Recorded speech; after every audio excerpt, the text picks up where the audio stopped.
What is going on, guys? Phil here from Phil's Craft Corner. Today is finally the day that I sort out this wall here. So this is the entrance to my garage. Well, it's not an entrance, it's kind of a rotten door. So it was the entrance to a garage. That's now screwed shut because the lock doesn't work or anything like that. I don't want anybody getting in here and getting any of my tools. But I need to build some storage all over that area and put my drill press over there, and my sheet material is going to be stored on the top on a shelf. Now I've got all of this material here to work with. This is some 6x1 that I took out from some flooring. I'm going to use that to build the framework, and I'm going to get this place tidy because it's a mess. I've been working too hard and there's just junk absolutely everywhere. I need to get it all sorted. So what I'm going to do is I'm going to put you guys up high. I'm going to time lapse me clearing all this out and getting ready to put this in. I'm going to take some measurements and then I'm going to start building the shelving units in there. So let's get it going. Alright, so a lot of this stuff that was in the way I ended up just putting outside so that then I could bring it back in later on. Obviously I didn't put my tools outside, luckily, because it started raining about halfway through me doing this. So it was only a bit of the junk that I ended up with getting a little bit wet. Right, so I've got that area pretty much clear now. All these boards and stuff, they're going to be going on the top shelf. That's where I'm going to go. I'm probably going to set up my sawhorse around here somewhere with my chop saw on it, and then we're just going to get cutting and patch this in. I'm going to leave that sheet there. I'm going to try and use that to try and prevent a bit of moisture coming through there. Try and get it stuck down a little bit better and covered more. Then just build against that and see how we go.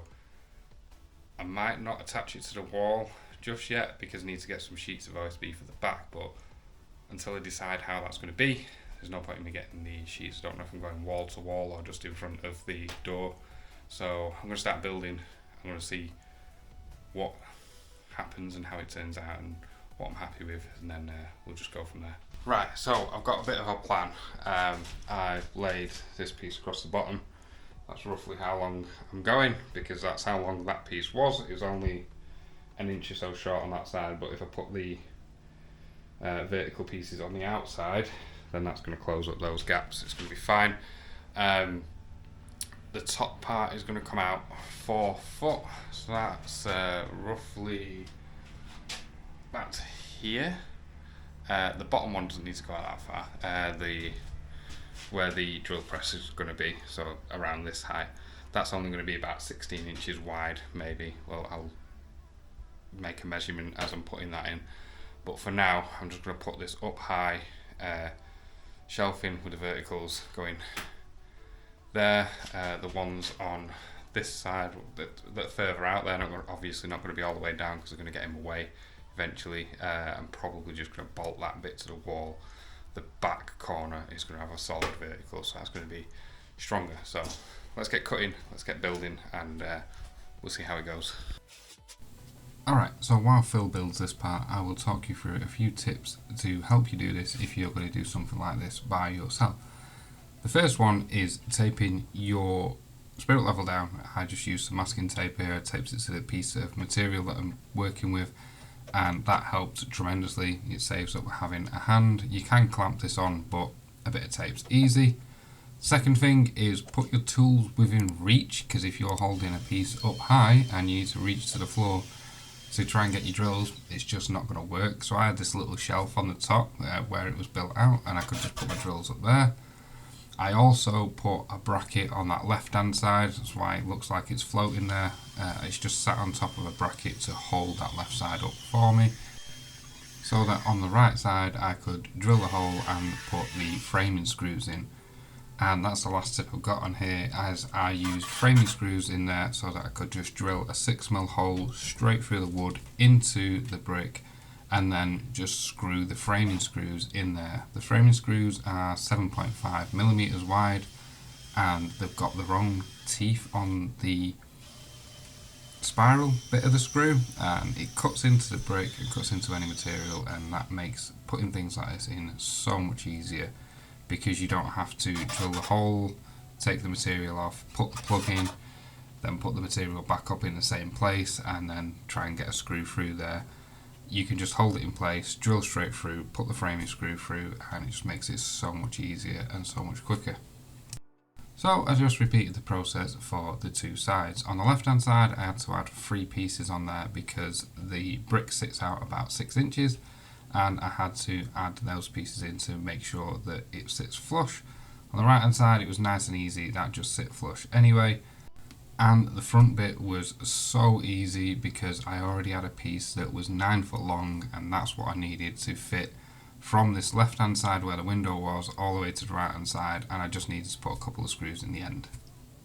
Alright, that's the main outside frame done. Try and get a better shot than that. There we go. Let's crouch down a little bit because you know, this is a perfect level for it. Wasn't too bad. I had a couple of difficulties, like on that side where that brick wall comes out a little bit for the window. I had to pack it out, so that's just one solid piece in there. So it's 3 lengths that way, just to make that solid. This side's just stuck on. But yeah, it's pretty solid. Pretty confident it's not really going to go anywhere. I just want to put some spacers in there now. So basically like noggins for if you're doing subfloor, just extra pieces just to stop the wood dipping in. So yeah, I'm going to get that done now. Then we can throw all the sheet material up there and call it a day, because it's starting to rain, all my stuff's still outside, I need to get it all back in. But I just want to get this done so I can get the sheet materials up there, and then we can call it a day.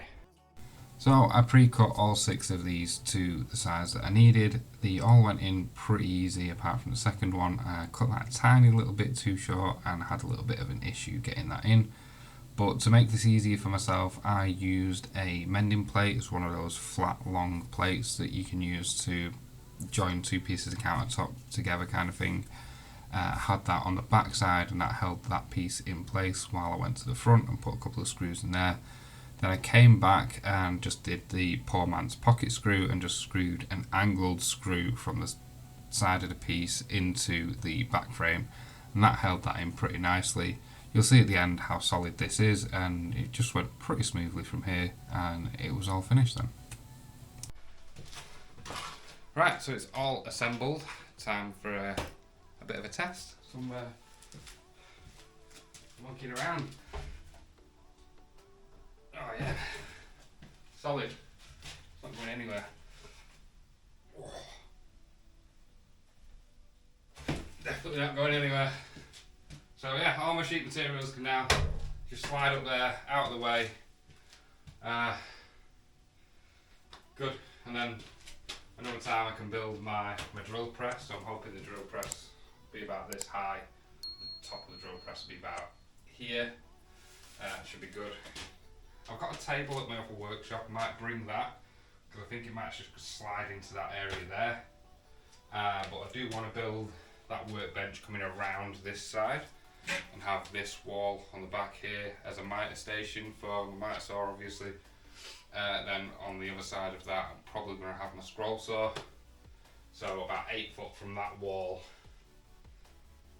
Yeah, about 8 foot. I'll put my miter saw. So then I can cut 8 foot lengths. I can trim the end off and then bring it all in, and put a decent stop or something on this side. So I don't know. That's my plan. Then all of that area be built in, and I'll have all of this side completely free for a mobile workbench. So that's my plan with it in here. So yeah, like I say, it's started raining, it's holding off a little bit now, but it's getting a bit late. I think it's about 8 o'clock. What time is it? 20 past 8.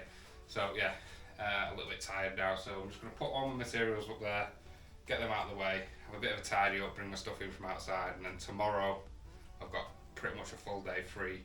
We're going to go at all this and hopefully get something else built. So thanks for watching. I'll catch you tomorrow.